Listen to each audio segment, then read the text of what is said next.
How to get home button in iPhone 16 Pro Max. So let's start the video. First of all, open settings and then scroll down and click on accessibility. In physical and motor section you can see the option touch. Click on touch and on top you can see the option assistive touch. It will be home button, and then turn on this button.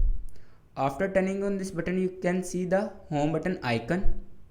Go to home screen, and if you want to open notification center then simply click on this button and click on notification center. And if you want to go back to home screen then simply go to home. And if you want to open control center then simply click on control center.